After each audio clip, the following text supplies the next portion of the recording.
జిల్లా కలెక్టర్ గారు, అధికారులు, రాజకీయ నాయకులు, ఎమ్మెల్యే పెద్దలారా, సోదరులు ఎమ్మెల్యే కంటే ముందు ఇప్పుడే రైతే మీకంటే మీకు కష్టాలు అంటే రైతు నాకు కష్టాలు పడుతుంది సమస్యలు అన్ని నేను కూడా మామిడి పండిస్తున్నా, తీసుకోవడం పండిస్తున్నా, ఒడ్డు పండిస్తున్నా, అన్ని సమస్యలు నాకు పడుతుంది. మీ తరఫున తక్కువగా మంచి అభివృద్ధి దొరికింది. నిన్న మా రిక్వెస్ట్ పడితే మీకు చెప్పారు ఎమ్మెల్యే ప్రోగ్రాం పెట్టండి, ఇక్కడ హార్టికల్చర్ మంచి ప్లేస్ అది మామిడి మంచి పండిస్తారు, రేపు సమస్య జరుపుకొని తప్పకుండా మన ప్రభుత్వంలో సమస్య తీయడానికి మంత్రిగారికి ఇక్కడికి ఇచ్చడం జరిగింది. తప్పకుండా మీ తరఫున మంత్రిగారు నేను కోరుకుంటాను, మన కోరిక తీస్తాను నమ్ముతున్నాను. ముఖ్యంగా మిగతా చాలా మంది వ్యక్తులు మాకు చెప్పారు ఇక్కడ సమస్య. నేను ఆ విషయం పోకుండా సార్ మాది మంత్రిగారు మాది పొద్దున్నే రోజు చాలా కొండ ప్రాంతమే బిల్డర్స్ అంటే బ్యాంక్స్ ఎక్కువ ఉన్నాయి.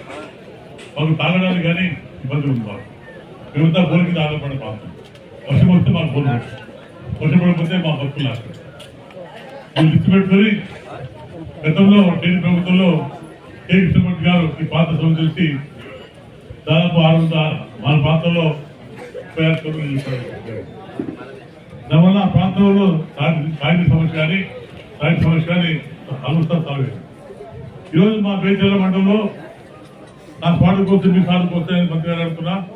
మాకు గోరికలు దిగదు కాబట్టి ఒక 2 to 3 గేమ్స్ అలాట్ చేస్తే ఈ ప్రాంతంలో ఎగ్జామ్ తీసుకొని ఈ పేదల మండలం అన్ని గ్రామాలకు సక్షేమంగా చేస్తామని నమ్ముకుంది.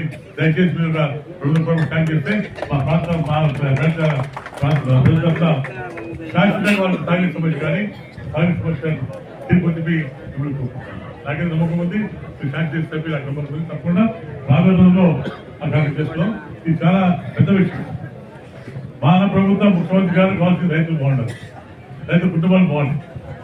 ఎలక్షన్ ఏది మాట చెప్పాడో అన్ని కార్యక్రమం చేశాం. మనం ఒక్కడే కోరిక వెళ్ళింది. తప్పకుండా కూడా మన మంత్రి గారు మనకు సాయం చేస్తారు. అంటే ఆర్థికంగా సాయం చేస్తారు కాబట్టి మనకు శాశ్వతంగా తాగిన సమస్య కానీ మన కుటుంబాలు బాగా చూపించవచ్చు. దాంతోపాటు మనకు ఇల్లు కావాలి, ఇంటింటి కొలాయి కావాలి. మనం మాట చెప్పాం. మనం మార్చిలో కూడా ప్రతిదీ కులాయి పోతుంది, పట్టణం కానీ రోడ్డు కానీ మార్చి కూడా కులాయి ఇచ్చి దాంతో రోడ్లు వేస్తాం. మనం ఏదైతే మాట ఇచ్చామో ఆ మాట అన్ని కార్యక్రమం చేసుకుంటాం. రోడ్లు కాదు మనం స్కూల్స్ కాపాడుకోవాలి. రకరకాల సమస్యలు ఉన్నాయి. తప్పకుండా మంత్రిగారిని నిర్ణయానికి ఇస్తాను. సాగిన కోసం తప్పకుండా కృషి చేస్తాం. అలాగే నమ్మకం ఉంది, సక్సెస్ చేద్దాం. ఈ ప్రాంతం రైతులు ఆందోళన చూడాలి, రైతు కుటుంబాలు బాగా పిల్లలు పోటీ బాగుంటుంది.